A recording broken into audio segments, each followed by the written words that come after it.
पर विराजमान राजस्थान के युवाओं की दिलों की धड़कन, राजस्थान एनएसयूआई के प्रदेश अध्यक्ष और मेरे बड़े भाई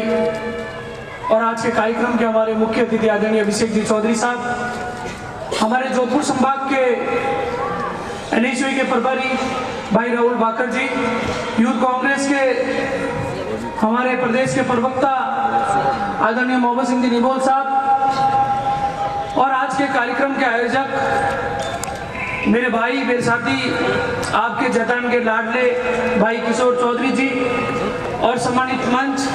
हमारे यूथ कांग्रेस के विधानसभा अध्यक्ष छोटू माली जी और यहाँ विराजमान जैतान क्षेत्र से पधारे तमाम बुजुर्गों का, युवा साथियों का मैं पहले तो धन्यवाद देता हूँ। एनएसयूआई का पूर्व जिलाध्यक्ष होने के नाते और वर्तमान में यूथ कांग्रेस का जिलाध्यक्ष होने के नाते मैं आप सभी को पहले तो बहुत बहुत धन्यवाद देता हूँ कि आप सभी ये पधारे। दूसरा, मैं पाली की इस धरती पर आदरणीय अभिषेक जी चौधरी का हार्दिक स्वागत है, अभिनंदन करता हूँ कि आपने राजस्थान के प्रदेश अध्यक्ष जब आप बने उसके बाद ये आपका पाली जिले में पहला दौरा है। मैं पाली जिले की तमाम हमारे कांग्रेस के सभी संगठन की ओर से और कांग्रेस पार्टी के कार्यकर्ता की ओर से और पाली का नागरिक होने की ओर से मैं आपका हार्दिक स्वागत है, अभिनंदन करता हूँ। साथियों, ये जो शख्सियत आपके सामने विराजमान है आदरणीय अभिषेक जी चौधरी, मैं पिछले 8 से 10 सालों से इनको निरंतर देख रहा हूँ और मैं 8 से 10 सालों से आपसे परिचित हूँ। मैंने आपकी लीडरशिप में काम किया है। मैं जब भाई साहब ने एनएसयूआई का प्रदेश अध्यक्ष का चुनाव लड़ा था उस समय मैं एनएसयूआई का जिलाध्यक्ष पालिका में जिलाध्यक्ष बना था और मुझे इस बात की खुशी और मैं ये पूरे राजस्थान में ये बात गर्व से कहता हूँ कि मैं अभिषेक जी चौधरी का शिष्य हूँ और इस बात को मैं बड़े गर्व से और इसलिए कहता हूँ कि आज तक एक राजनीतिक मंच पे जो मुझे पहचान मिली है, मैं कांग्रेस के दोनों अग्रिम संगठन का जिलाध्यक्ष बना और मुझे जो काम करने की प्रेरणा मिली, मैं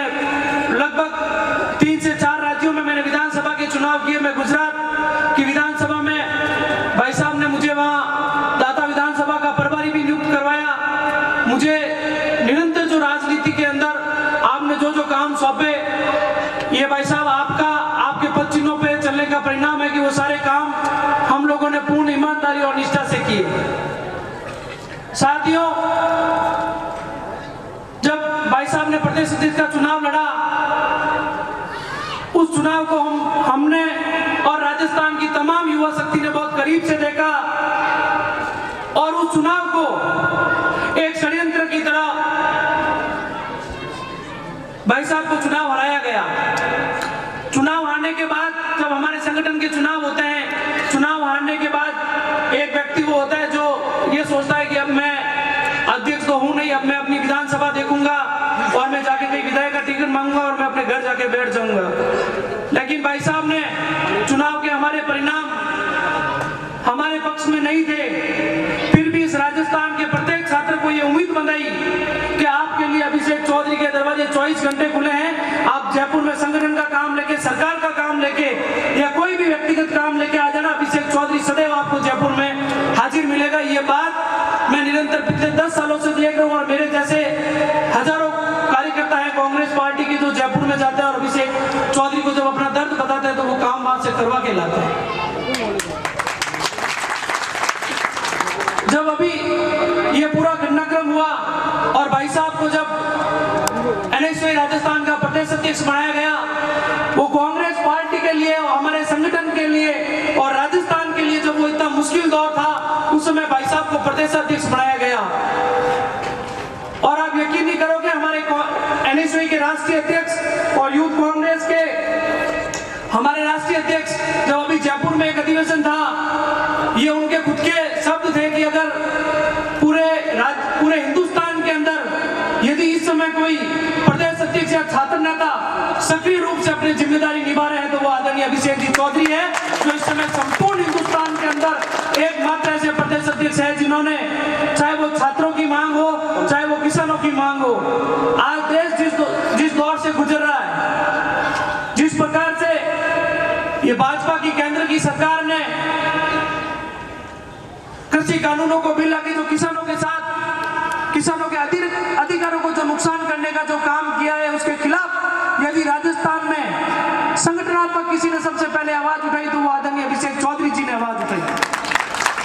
उनके साथ जाके रहे, उनसे मिले और साइकिल यात्रा के माध्यम से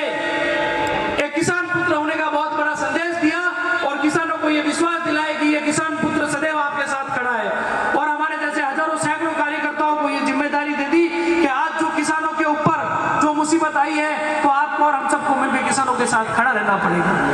ये वो पीड़ा थी, उस पीड़ा को यदि कोई समझ पाया तो एक किसान पुत्र समझ पाया। और राजस्थान के अंदर एक नया कीर्तिमान जो भाई साहब ने रचा कि हजारों कार्यकर्ताओं को जयपुर से दिल्ली बॉर्डर तक साइकिल यात्रा के माध्यम से लेके गए। जब राजस्थान के छात्रों के ऊपर,